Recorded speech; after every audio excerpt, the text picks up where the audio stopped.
पद्धति ग्रंथ में आचार्य श्री विशद भ्रष्टाचार्य गुरुदेव ने बताया, क्या बताया? दीपक बुझने दो। क्या होता है जब दीपक में घी डालते मेरे दिमाग का घी खा जाते हैं। रख दो दीपक बुझने दो, बाद में चला जाएगा, कहीं नहीं जा रहा। पर्युषण पर्व क्यों आरंभ हुआ? किसने बताया? यति विश्वाचार्य ने। देखो यति विश्वाचार्य ने त्रिलोक परिणति, जो हमारा जय धवल धवला से बाद सेकंड नंबर पर आता है, धवल जय धवल की बराबर ही है।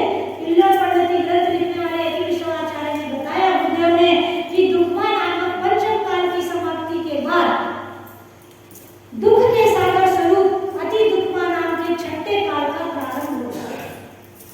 उसकी स्थिति कितनी है? 21,000 वर्ष। अभी अपन चल रहे हैं दुखमा, इसकी कितनी स्थिति? 21,000 वर्ष। इसके बाद जो आएगा अति दुखमा, उसकी स्थिति कितनी होगी? 21,000 वर्ष। उस समय क्या होगा? अभी जो हो रहा है होने का, और इससे आगे क्या होगा ये देखो।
भी शिष्या हूँ और मैं छत्राणी हूँ, तो क्षमा करती हूँ, मेरा नाम ही क्षमा है।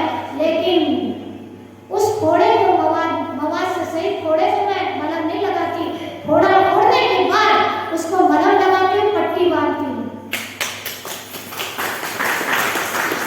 बात सही, आपने मुझे समझा है, मुझे माना है, तो मैं आपकी चिंता करूंगी और आपको सुधारने के लिए डांटूंगी भी, सुधारूंगी भी। गुरु वही होते हैं जो शिष्य पर डांट लगा दे, माता पिता वही होते हैं जो शिष्य पर डांट लगा दे। अगर सीसी पर डांट नहीं होगी तो सीसी के अंदर सामान नहीं ठहरेगा, और शिष्य पर डांट नहीं होगी तो शिष्य के आगे अंदर संस्कार नहीं ठहरेगा, ज्ञान नहीं ठहरेगा।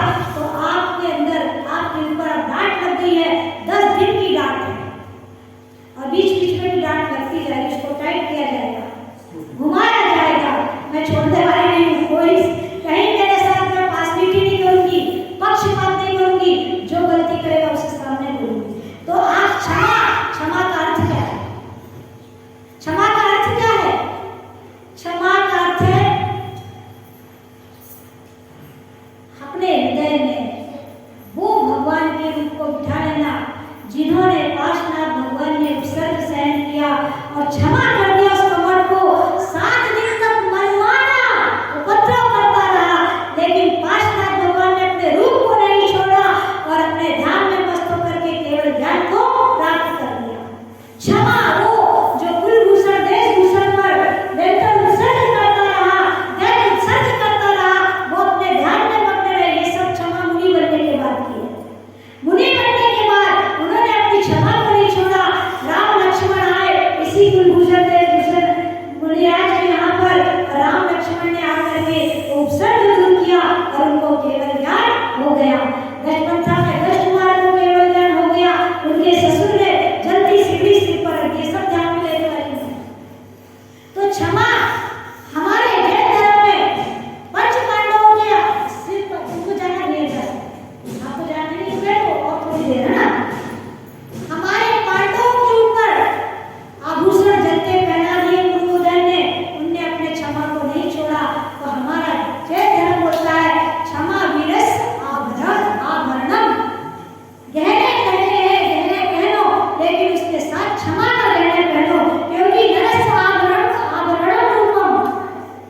व्यक्ति का आभरण क्या है? रूप है, सुंदरता। और रूपस आभरण गुणा, गुण। अगर आप सुंदर हो, आपके गुण नहीं है तो कोई सुंदरता काम की नहीं है। नरस रूपस आभरणम गुणः, गुणस आभरणम ज्ञानम। और गुण का आभरण क्या है? ज्ञान। और ज्ञानस आभरणम क्या है? ज्ञानस आभरणम क्षमा। ज्ञानी का आभरण क्षमा है। क्षमा वीरस्य भूषणम, वीर का भूषण क्षमा है। इसलिए क्षमा को हमें प्राप्त करना है। बहुत सारी स्टोरियां हैं, बहुत सारा बोलने को है, लेकिन समय ना होने के कारण मैं अपनी बात को समेट रही हूँ। यह क्षमा वीर का आभूषण, इसको जो धारण करता है, पढ़ाना आपने अभी पढ़ोगे, ये क्षमा वीर का आभूषण, इसको जो धारण करता है वह मोक्ष महल पर गए, वह मोक्ष महल पर चढ़ जाता, तीन आदि को करता है।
क्षमा को धारण करें, क्योंकि क्षमा से प्यार होता है, क्षमा से उपकार होता है, क्षमा से प्यार होता है, क्षमा से उपकार होता है।